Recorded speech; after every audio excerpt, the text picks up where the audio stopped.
Ms. Ruthie Bloom is a former advisor at the office of Prime Minister Netanyahu. Bloom is also an author and award-winning columnist, is now joining us live from New York. Ruthie Bloom, welcome to Beyond Wildest One. Do you think Prime Minister Benjamin Netanyahu is cut off from the concerns of an ordinary Israeli when he says his family has sacrificed a great deal personally, that his son's wedding has been postponed twice, and even called the wife a hero? So in that context, how do Israelis view their leader and his statements? Well, at this moment, Israelis are very proud of Netanyahu, proud of this operation, this war, preemptive, defensive war against Iran, because Israel has been the target of a 7-front war, all originating in Iran, Iranian proxies, terrorist proxies, all around. The Houthis in Yemen, Hezbollah in Lebanon, Hamas in Gaza, the Iraqi militias, etc. Israelis, even those who are not on the side of Prime Minister Netanyahu, and maybe don't feel that it's a big deal that his son's wedding was postponed, do feel the justice of this preemptive war. Ms. Bloom, Prime Minister Benjamin Netanyahu has been saying Iran is only weeks away from developing a nuclear bomb. He has been making this statement for the past 33 years. Why should anyone believe him now? Well, you make a good point. Yes, it wasn't only Netanyahu that's been saying that. We've had American officials saying that as well. What makes this time different? A few things different.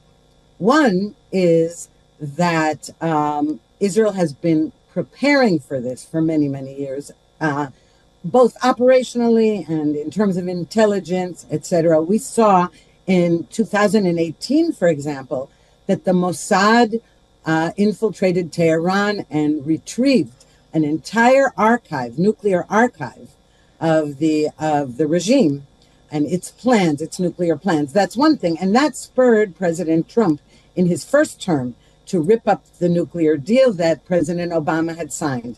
But the reason right now, if we leave aside timetables, the International Atomic Energy Agency said recently that Iran has enough enriched uranium to build 9 nuclear bombs.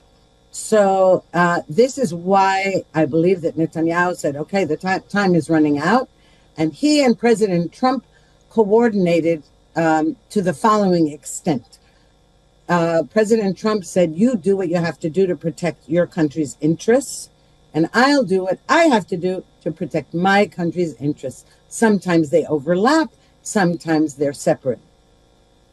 Ms. Bloom, but the IAEA did rebuff that statement. They say that they've done their investigation and there are no elements of bomb being created in Iran. Now that the IAEA has come out with this statement, don't you think it's about time that this war came to an end? I definitely think it's time the war came to an end. I think that Iran and all its proxies, let's not forget, Iran is the greatest state sponsor of terrorism around the entire globe. And it is about time that it surrender. It terrorizes its own people.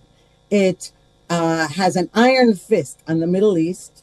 Arab countries, it tried, the reason it started, part of the reason that Hamas began the October 7th massacre in 2023 was because Saudi Arabia was perhaps on the verge of joining the Abraham Accords, peace accords between Israel and Arab neighbors that President Trump brokered. And the point is that Iran is a malign actor, a belligerent force.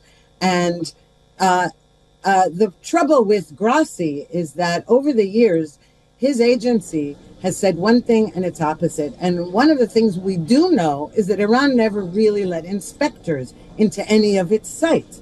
Meanwhile, tweeting, the supreme leader and the president, tweeting death to America, death to Israel, we're going to wipe Israel off the map, we're never going to give up our arms, our ballistic missiles.